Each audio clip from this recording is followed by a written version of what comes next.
നമ്മുടെ ചെറുപ്പക്കാരിൽ ഏറ്റവും കൂടുതൽ കണ്ടുവരുന്ന ഒരു കണ്ടീഷനാണ് ഇപ്പം ഉത്കണ്ഠ, വിഷാദം എന്നിവയെല്ലാം. ഒരു 10-15 വർഷം മുമ്പേ ഒരുപാട് പേര് ഇങ്ങനെ മാനസിക സമ്മർദ്ദം മൂലം സ്യൂസൈഡ് ചെയ്യുന്നത് അല്ലെങ്കിൽ വേറെ പ്രശ്നങ്ങളിലേക്ക് പോകുന്നതൊന്നും നമ്മൾ അധികം കണ്ടുവന്നിരുന്നില്ല. അഡിക്ഷൻ ഇതിൻ്റെ ഡയറക്റ്റ് ഒരു ഇൻഫ്ലുവൻസ് ചെയ്യുന്നൊരു കാര്യമാണ്. അപ്പം നമ്മൾ ഇന്ന് കാണുന്ന ഒരുപാട് മാനസിക പ്രശ്നങ്ങളുടെ ഒരു ഡെഫിനറ്റ് ആയിട്ടുള്ളൊരു കോസ് എന്ന് പറഞ്ഞാൽ നമ്മുടെ ചെറുപ്പക്കാരിൽ ഏറ്റവും കൂടുതൽ കണ്ടുവരുന്ന ഒരു കണ്ടീഷനാണ് ഇപ്പം ഉത്കണ്ഠ, വിഷാദം എന്നിവയെല്ലാം.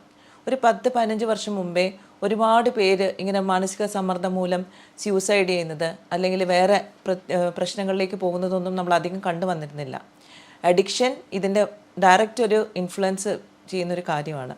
അപ്പം നമ്മൾ ഇന്ന് കാണുന്ന ഒരുപാട് മാനസിക പ്രശ്നങ്ങളുടെ ഒരു ഡെഫിനറ്റ് ആയിട്ടുള്ളൊരു കോസ് എന്ന് പറയുന്നത് സ്ട്രെസ്സ് തന്നെയാണ്.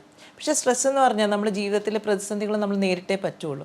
അപ്പോൾ ഇതൊരു അസുഖമായി മാറാതിരിക്കാനും ഇതിന് എന്തൊക്കെ നമ്മൾ ചെയ്യണം, നമുക്ക് ലൈഫ് സ്റ്റൈൽ ജീവിതശൈലി കൊണ്ട് തന്നെ നമുക്ക് എങ്ങനെ ഒരു ഉത്കണ്ഠ അല്ലെങ്കിൽ വിഷാദം വരാതിരിക്കാൻ നമ്മൾ നോക്കണം എന്നുള്ളതാണ് ഞാൻ ഇന്ന് ഡിസ്കസ് ചെയ്യാൻ പോകുന്നത്. കൂടാതെ ഇനി ഇത് വന്നിട്ടുണ്ടെങ്കിൽ ഒരു മൈൽഡ് കേസൊക്കെ ആണെങ്കിൽ നമുക്ക് ഒരുപാട് ജീവിതശൈലിയിൽ മാറ്റം വരുത്തുമ്പോൾ തന്നെ ഇതിൽ മച്ച് റിവേഴ്സൽ കൊണ്ടുവരാനായിട്ട് സാധിക്കും. അപ്പം ഉത്കണ്ഠ എന്ന് പറയുന്നൊരു കണ്ടീഷൻ അല്ലേ, ആങ്സൈറ്റി. ഇതിലെന്താണ് നമ്മൾ യൂഷ്വലി സാധാരണ നമ്മൾ ഇതിൻ്റെ ഒരു തുടക്കം എങ്ങനെയാണ് കണ്ടുവരുന്നതെന്ന് വെച്ചാൽ ഉറക്കക്കുറവ് ഇതിൻ്റെ ഒരു വളരെ പ്രോമിനൻ്റ് ആയിട്ടുള്ളൊരു സിംറ്റമായിട്ട് നമ്മൾ കാണാറുണ്ട്. പലപ്പോഴും നേരത്തെ നല്ല സുഖമായിട്ട് ഉറങ്ങിയിരുന്ന ഒരാൾക്ക് രാത്രി ഉറങ്ങാൻ പറ്റുന്നില്ല. അതുകൊണ്ട് തന്നെ പകലിൽ ഉറക്കം, പകലുള്ള ക്ഷീണം, പിന്നെ പെട്ടെന്ന് ദേഷ്യം വരിക, ഇറിറ്റബിലിറ്റി എന്ന് പറയും.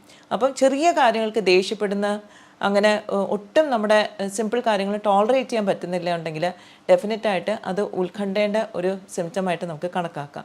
ഇത് കൂടാണ്ട് പല കാര്യങ്ങളും ടെൻഷൻ വരിക, ചെറിയ ചെറിയ ദൈനംദിന ജീവിതത്തിലെ കാര്യങ്ങളിൽ വെപ്രാളം വരിക, ഒന്നും ഫോർവേഡ് ചെയ്യാൻ പറ്റാതിരിക്കുക എന്നൊക്കെ ഉള്ളത് ഉത്കണ്ഠയുടെ ഒരു ലക്ഷണമാണ്.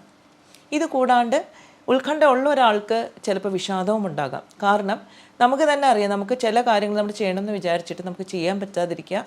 And we feel helpless. നമുക്ക് അതെങ്ങനെയാണ് മാറ്റേണ്ടതെന്ന് അറിയത്തില്ലെങ്കിൽ സ്വാഭാവികമായിട്ടും കുറച്ച് നാളുകൾക്ക് ശേഷം നമ്മളൊരു വിഷാദത്തിലേക്ക്, എന്നെക്കൊണ്ട് കൊള്ളില്ല, അല്ലെങ്കിൽ എനിക്ക് ജീവിതത്തിൽ താല്പര്യമില്ല, അല്ലെങ്കിൽ എനിക്ക് എൻ്റെ ജീവിതം ഒരു ഫെയിലിയർ ആണെന്നൊക്കെ പലപ്പോഴും ചിന്തിക്കും. ഇത് ഒരു സ്വാഭാവികമായിട്ട് നമ്മുടെ ഏറ്റക്കുറച്ചിലുകൾ ജീവിതത്തിൽ വരുമ്പോഴത്തേക്ക് നമ്മൾ ചിന്തിച്ചു പോകുന്നതാണ്. പക്ഷെ വിഷാദം എന്നാൽ ആ വിഷാദമുള്ള ഒരാൾക്ക് കുറേ കാലത്തേക്ക് ഈ ഒരു തോട്ട് നിലനിൽക്കുകയും അതിൽ നിന്ന് തിരിച്ച് നോർമലിലേക്ക് വരാൻ സാധിക്കാതെ ഇരിക്കുകയും ചെയ്യുമ്പോഴാണ് നമ്മളതിനെ ഡയഗ്നോസ് ചെയ്യുക. കൂടാതെ നേരത്തെ എൻജോയ് ചെയ്യുന്ന പല കാര്യങ്ങളും ഇന്ന് എൻജോയ് ചെയ്യാൻ പറ്റുന്നില്ല, കൂട്ടുകാരെ മീറ്റ് ചെയ്യാൻ പറ്റുന്നില്ല, നമ്മുടെ ഫുഡ് ഹാബിറ്റ്സിൽ ചേഞ്ച് വരിക, ചിലപ്പോൾ അമിതമായിട്ട് ഭക്ഷണം കഴിക്കുക അല്ലെങ്കിൽ കഴിക്കാതിരിക്കുക, ഉറക്കത്തിൽ മാറ്റം വരിക, ഇങ്ങനെ ഒരുപാട് സിംറ്റംസ് ഇതിനോട് അസോസിയേറ്റഡ് ആയിട്ട് വരുന്നു. അപ്പം നമ്മൾ സാധാരണ ഒരു ടെർമിനോളജിയിൽ ഡിപ്രഷൻ എന്ന് പറയുന്നത്, കുട്ടികൾ പറയില്ല ഞാൻ ഇന്ന് ഡിപ്രസ്ഡ് ആണെന്ന്, അത് തികച്ചും വ്യത്യസ്തമാണ്. ഇതൊരു മെഡിക്കൽ ഡയഗ്നോസിസ് ആയിട്ടുള്ളൊരു കണ്ടീഷനാണ് ക്ലിനിക്കൽ ഡിപ്രഷൻ എന്ന് പറഞ്ഞാൽ. അപ്പോൾ ആങ്സൈറ്റി ഡിസോർഡറും ഉണ്ട്, ക്ലിനിക്കൽ ഡിപ്രഷനും ഉണ്ട്. ഇത് രണ്ടും എന്തുകൊണ്ടാണ് ഇപ്പം കേസുകൾ ഒരുപാട് കൂടി വരുന്നത്? പലപ്പോഴും നമുക്ക് കോൾസ് വരുന്നതും ഒരുപാട് യങ്സ്റ്റേഴ്സിൻ്റെ ഇടയിൽ നിന്നാണ് ഇങ്ങനത്തെ ഒരു പ്രശ്നങ്ങൾ ഇപ്പം നമ്മൾ കണ്ടുവരുന്നത്. എന്താണ് ഇതിൻ്റെ പ്രശ്നം? ഇന്ന് നമ്മുടെ ചെറുപ്പക്കാർ ഫേസ് ചെയ്യുന്ന ഒരുപാട് കോമ്പറ്റീഷനാണ്, ഒരുപാട് മാനസിക സമ്മർദ്ദമാണ്. ഫിനാൻഷ്യൽ സ്ട്രെയിൻ ആയിക്കോട്ടെ, റിലേഷൻഷിപ്സിലായിക്കോട്ടെ, എല്ലായിടത്തുനിന്നും ഒരുപാട് സമ്മർദ്ദം അനുഭവിക്കുന്നു. സ്വാഭാവികമായിട്ട് ഇതിനെ എങ്ങനെ ഫേസ് ചെയ്യണം എന്നുള്ളൊരു എഡ്യൂക്കേഷൻ സിസ്റ്റം നമുക്ക് ഡെഫിനറ്റായിട്ടില്ല. അതുകൊണ്ട് തന്നെ നമ്മൾ വിചാരിക്കും നമ്മൾ എങ്ങനെയെങ്കിലും ഇത് ഫേസ് ചെയ്യണമെന്ന് വിചാരിക്കുന്നു. പക്ഷെ പലപ്പോഴും സാധിക്കാതെ വരുമ്പം അത് ഒരു ആങ്സൈറ്റിയിലേക്കോ അല്ലെങ്കിൽ ഡിപ്രഷനിലേക്കോ പോകുന്നു. അപ്പം ഇത് നമുക്ക് ശരിക്കും പറഞ്ഞാൽ ലൈഫ് ലോങ് നിൽക്കുന്ന ഒരു പ്രശ്നമാണോ, ഒരു അസുഖമാണോ? ചില കേസസിൽ, സിവിയർ കേസസിൽ മാത്രമേ നമുക്ക് അങ്ങനെ ഒരു സിറ്റുവേഷനിലേക്ക് പോകാറുള്ളൂ. പലപ്പോഴും നമുക്കിത് റിവേഴ്സ് ചെയ്യാനായിട്ട് വേണ്ട വിധത്തിലുള്ള ജീവിതശൈലി മോഡിഫിക്കേഷൻസ് ചെയ്യുന്ന സമയത്ത് തന്നെ റിവേഴ്സ് ചെയ്യാനായിട്ട് സാധിക്കും. അപ്പോൾ ഫസ്റ്റ് തിങ് ഇതിൽ നമ്മൾ ശ്രദ്ധിക്കേണ്ട ഒരു കാര്യമുണ്ട്, നമുക്ക് എന്തെങ്കിലും ന്യൂട്രീഷണൽ ഡെഫിഷ്യൻസീസ് ഉണ്ടോ? നമ്മുടെ ഗട്ട് ബാക്ടീരിയ, അതായത് ഗട്ട് ബ്രെയിൻ ആക്സിസ് എന്ന് പറയും, നമ്മുടെ ഉദരത്തിലുള്ള ബാക്ടീരിയ, നല്ല ബാക്ടീരിയ ആവശ്യത്തിനില്ലെങ്കിൽ തന്നെ നമുക്ക് ഇങ്ങനത്തെ കുറച്ച് സിംറ്റംസ് കാണിക്കും. കാരണം നമ്മുടെ വയറിലുള്ള ഹെൽത്തി ബാക്ടീരിയ ആണ് സെറോട്ടോണിൻ എന്ന് പറയുന്ന ന്യൂറോ ട്രാൻസ്മിറ്റർ, നമ്മുടെ തലച്ചോറിൻ്റെ പ്രവർത്തനത്തിന് വളരെ ഇമ്പോർട്ടൻ്റ് ആയിട്ടുള്ളൊരു ന്യൂറോ ട്രാൻസ്മിറ്ററാണ്. അതിൻ്റെ സെക്രീഷന് ഹെൽപ്പ് ചെയ്യുന്നത്.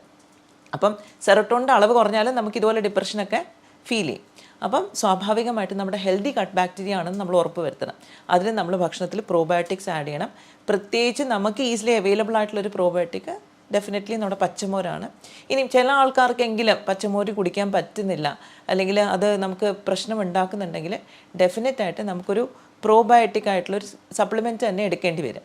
പിന്നെ ഇതൊക്കെ വളരെ സ്പെസിഫിക് ആണ്, കാരണം എല്ലാവരും ഒരേ പ്രോബയോട്ടിക് എടുത്തത് കൊണ്ട് നമുക്ക് പ്രയോജനമില്ല. നമ്മുടെ കണ്ടീഷൻ എന്താണ്, നമ്മുടെ ഗട്ട് ബാക്ടീരിയ, നമ്മുടെ പേഴ്സണാലിറ്റി അനുസരിച്ചും നമ്മുടെ പ്രശ്നങ്ങൾ അനുസരിച്ചിട്ട് സ്പെസിഫിക് ആയിട്ടുള്ള എടുക്കുന്നതാണ് നല്ലത്. രണ്ടാമത്തെ കാര്യം, നമ്മൾ ചെയ്യേണ്ട ഒരു കാര്യം എന്ന് പറഞ്ഞാൽ നമ്മുടെ ഫുഡിൽ ആവശ്യത്തിന് മെഗ്നീഷ്യം ഉണ്ടോ എന്ന് ഉറപ്പ് വരുത്തുക. മെഗ്നീഷ്യം ഡെഫിഷ്യൻസി വന്നാലും പലപ്പോഴും നമുക്ക് ഉറക്കക്കുറവ്, ഇങ്ങനത്തെ ആങ്സൈറ്റി പോലത്തുള്ള സിംറ്റംസ് വരാൻ സാധ്യതയുണ്ട്. അപ്പം മെഗ്നീഷ്യം ധാരാളം അടങ്ങിയിരിക്കുന്നത് നമ്മുടെ പംകിൻ സീഡ്സിലാണ്. അപ്പം മത്തങ്ങയുടെ വിത്ത്, സൂര്യകാന്തി വിത്ത് എല്ലാം നമ്മൾ ധാരാളം ഭക്ഷണത്തിൽ ഉൾപ്പെടുത്തണം. ചില ആൾക്കാർക്കെങ്കിലും നമ്മൾ ഡയറ്റ് റെസ്ട്രിക്ഷൻ പറയുമ്പോൾ ചിലപ്പോൾ കുറച്ച് നാളത്തേക്ക് കഴിക്കേണ്ടെന്ന് പറയും, അത് കുഴപ്പമില്ല. പക്ഷെ അല്ലാത്ത പക്ഷം എല്ലാവരും തന്നെ ഇത് ഡയറ്റിൽ ഉൾപ്പെടുത്തണം. മൂന്നാമത്തെ നമ്മൾ ഇമ്പോർട്ടൻ്റ് ആയിട്ടുള്ള ഇൻഗ്രീഡിയൻറ്റ് നമ്മുടെ ഭക്ഷണത്തിൽ ചേർക്കേണ്ടത് നമ്മുടെ പഴമാണ്. കാരണം പഴത്തിലും ഈ പറഞ്ഞ പോലെ മെഗ്നീഷ്യം ഉണ്ട്, ആവശ്യത്തിന് ന്യൂട്രിയൻസ് ഉണ്ട്. അതുകൊണ്ട് പഴം അവോയ്ഡ് ചെയ്യുന്ന ആൾക്കാരെല്ലാം ശ്രദ്ധിക്കുക. ഈ പഴം നമുക്ക് ശരിക്കും പറഞ്ഞാൽ നമ്മുടെ മെൻറ്റൽ ഹെൽത്തിന് വളരെ ഇമ്പോർട്ടൻ്റ് ആണ്. നാലാമത് നമ്മൾ എപ്പോഴും കഴിക്കേണ്ട ഒരു ഫ്രൂട്ട് കിവി ഫ്രൂട്ടാണ്. കാരണം കിവി ഫ്രൂട്ടിൽ 5-ഹൈഡ്രോക്സി ട്രിപ്റ്റമിൻ എന്ന് പറയുന്ന ഒരു കോമ്പൗണ്ട് ഉണ്ട്. അത് സെറോട്ടോണിൻ അല്ലെങ്കിൽ സെറോട്ടോണിൻ ഉണ്ടാക്കാൻ സഹായിക്കുന്ന ഒരു കെമിക്കലാണ്. അപ്പം കിവി ഫ്രൂട്ട് നമ്മുടെ ഡയറ്റിൽ ഉൾപ്പെടുത്തുമ്പം ഇങ്ങനെ കുറേ മാനസിക സമ്മർദ്ദം, ഈ ഉത്കണ്ഠ, ഇതൊക്കെ നമുക്ക് കുറയ്ക്കാനായിട്ട് സാധിക്കും. പോരാത്തതിന് നമ്മുടെ ജീവിതശൈലി ചിട്ടയായിട്ട് കൊണ്ടുപോകണം. കാരണം നമുക്ക് പലപ്പോഴും ഒരു മാനസിക പ്രശ്നം വരുന്ന സമയത്ത് നമ്മുടെ മനസ്സ് ക്ലട്ടേർഡ് ആയിരിക്കും. അപ്പോൾ നമുക്ക് ചിന്തയിൽ കുഴപ്പങ്ങൾ വരും, നമ്മുടെ സിസ്റ്റമാറ്റിക്കായിട്ട് നമുക്ക് കാര്യങ്ങൾ ചെയ്യാൻ പറ്റില്ല. അപ്പോൾ നമ്മുടെ ഒരു സിസ്റ്റമാറ്റിക്കായിട്ട് കാര്യങ്ങൾ ചെയ്യാനുള്ള ഒരു പ്ലാനും അതിന് വേണ്ടുന്ന ഒരു ഡിസിപ്ലിനും നമ്മൾ കൊണ്ടുവരാൻ നോക്കണം. വേറൊരു കാര്യം പ്രത്യേകം ശ്രദ്ധിക്കേണ്ടത് നമ്മുടെ എക്സസൈസാണ്. കാരണം പലപ്പോഴും ഒരു വൈറ്റ് കോളർ ജോബ്, നമ്മൾ സിറ്റിംഗ് ഡെസ്കിലിരുന്ന് ജോലി ചെയ്യുന്നു, ഓഫീസിൽ 24/7 AC യിലിരിക്കുന്നു, സ്വാഭാവികമായിട്ടും നമ്മുടെ ബോഡിക്ക് ഒരു മൂവ്മെൻറ്റും ഇല്ല, നമുക്ക് രക്തയോട്ടമില്ല, നമ്മുടെ ശരീരത്തിന് ആവശ്യമായിട്ടുള്ള ഹോർമോൺസിന് ബാലൻസ് ഉണ്ടാവില്ല. അപ്പം നമ്മൾ ഒരു ഡെസ്ക് ജോബാണ് ചെയ്യുന്നതെങ്കിൽ ഒരു മണിക്കൂർ കൂടുമ്പോൾ എഴുന്നേറ്റ് നടക്കുക, അല്ലെങ്കിൽ നമ്മൾ കാറ് ദൂരെ പാർക്ക് ചെയ്തിട്ട് നടന്നു വരിക. അപ്പോൾ കുറച്ചൊന്ന് ബോഡി ഒന്ന് സ്വെറ്റ് ചെയ്യണം.